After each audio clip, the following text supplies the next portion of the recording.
حضرت اویس کرنی رضی اللہ تعالیٰ عنہ مسلمان ہوئے، بڑا دل چاہتا تھا حضور سے ملنے کو، آئے بھی 2 دفعہ، آپ نے باتیں سنی ہوئی، اماں بوڑھی تھیں۔ ایک ادھر دیکھو میری طرف، اماں بوڑھی ہو اور ماں حکم دے دے کہ نبی پاک کے پاس نہیں جانا، ذرا سننا، تو حضرت اویس کرنی، یہ داتا گنج بخش علی اجویری نے لکھا ہے، یہ امام شورانی نے لکھا ہے، یہ تمام ان پہ سیرت نگاروں نے لکھا ہے، کہا بیٹے میں کمزور ہوں، مجھے چھوڑ کے نہ جانا، چھوڑ کے نہ جانا۔ ایک دن بڑی منت کی، رو پڑے، اماں نے کہا بیٹا جانا، لیکن اگر حضور گھر نہ ہوئے تو تلاش نہ کرنا، میں فالج زدہ عورت ہوں، اٹھ کے چل نہیں سکتی۔ او بھائی، حضرت اویس کہتے ہیں میں نے دروازے پہ دستک دی، یہ امام شورانی کے جملے، سیدہ عائشہ صدیقہ اندر سے بولنی کون ہے دروازے پہ؟ کیا لفظ ہیں، کیا انداز ہے۔ آج تو مرید بھی ٹیلی فون کرتا ہے، کہتا ہے پیر صاحب تیار ہو جائے، میں پہنچ رہا ہوں، قریب آ گیا ہوں، ذرا ریڈی ہو جائیں۔ حضرت اویس کرنی دروازے پہ کھڑے، کون ہے؟ بڑی عاجزی، بڑی درویشی، کہنے لگے اماں جی ایک فقیر ہوں، یمن کا رہنے والا ہوں، ایک فقیر ہوں، ایک درویش ہوں، یمن سے آیا ہوں، محبوب سے ملنا ہے۔ کہا وہ تو گھر میں حجرے میں تشریف فرما نہیں ہے، باہر دیکھ لو، مسجد میں یا کسی جگہ تلاش کر لو۔ تو حضرت اویس کرنی کی آنکھوں میں آنسو آئے، کہنے لگے وہ آئے تو بتا دینا کہ ایک کرن سے فقیر آیا تھا۔ یہ امام شورانی کے جملے ہیں۔ حضرت عائشہ کہتی ہے مجھے بتانا نہیں پڑا، محبوب گھر آئے تو آتے ہی پوچھنے لگے عائشہ کوئی آیا تھا؟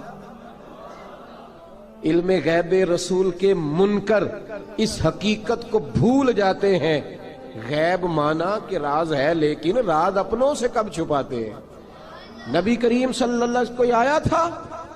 حضرت عائشہ نے سوال عرض کی یا رسول اللہ آپ کو کیسے لگا؟ حضور فرمانے لگے کسی کی خوشبو آ رہی ہے، کسی کی، یہ امام شورانی کے لفظ ہے، کسی کی، اگرچہ غالب خوشبو خود محبوب کی ہے، کسی کی خوشبو آ رہی ہے۔ کہ حضور کرن کرنے والا کو فقیر آیا تھا، سلام چھوڑ کے چلا گیا۔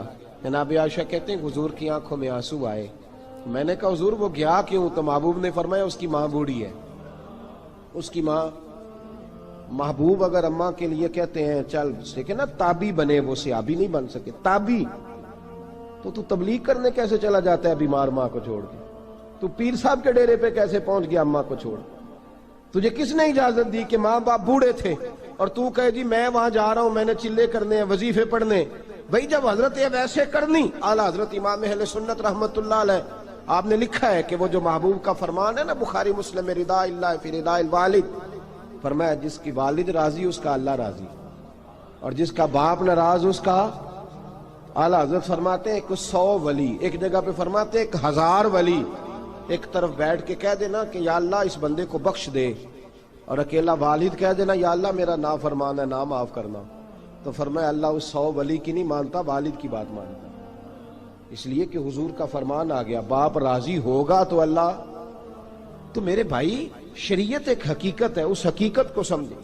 حضرت اویس کرنی کی زندگی کا ایک پہلو یہ، دوسرا پہلو یہ جو ہے نا بڑی لمبی چوڑی داستانیں، اور بڑا ہمیں شوق ہے تصویروں کا، بڑا شوق ہے، آپ یقین کریں میری طرح کے بہت سارے لوگوں کے پوسٹر چھپتے ہیں، بڑی بڑی تصویریں لگی ہوئی ہیں چوکوں میں۔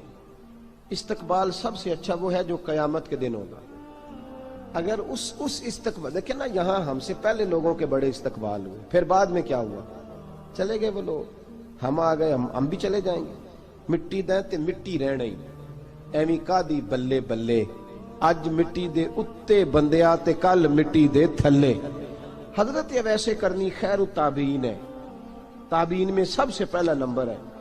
آپ کی سب سے بڑی فضیلت یہ ہے کہ آپ نا، یہ ہم نہ بتاتے بڑا ہیں، گزرتے گزرتے بتا دیتے ہیں کہ میں تہجد گزار بھی ہوں، گزرتے گزرتے بتا دیتے ہیں کہ مسجد کی جو ٹائلیں ہیں نا وہ میں نے لگوائی ہیں، بس کوئی بندہ مل جائے صحیح جس کو ہم کرامتیں سنا سکیں۔ میرے جیسے مولوی صاحب بھی بتاتے ہیں، کہتے ہیں جب میرے جیسے اچھے لوگوں کی وہ بھی بتاتے ہیں جب میں مسجد میں آیا تھا تو 30 بچے تھے، اب پورے 80 ہیں، وہی بتاتے ہیں 1.5 صف ہوتی تھی نمازیوں کی، اب بھئی چھوڑو، اگر بچے پڑھاؤ گے تو اللہ راضی ہوگا، کو بتانے کی بات ہے، کو ذکر کرنے کی بات ہے، یہ اللہ رسول کا راز ہے، اس کا ذکر نہیں کیا جاتا۔ خواجہ اویس کرنی رضی اللہ تعالیٰ اپنے آپ کو چھپا کے رکھا ساری زندگی، ساری زندگی اماں جب انتقال کر گئی نا خواجہ ویسے کرنے کی، والد پہلے جا چکے تھے، والدہ انتقال کر گئی تو کسی ایک جگہ ٹھکانہ نہیں رکھا حضرت ویسے کرنے۔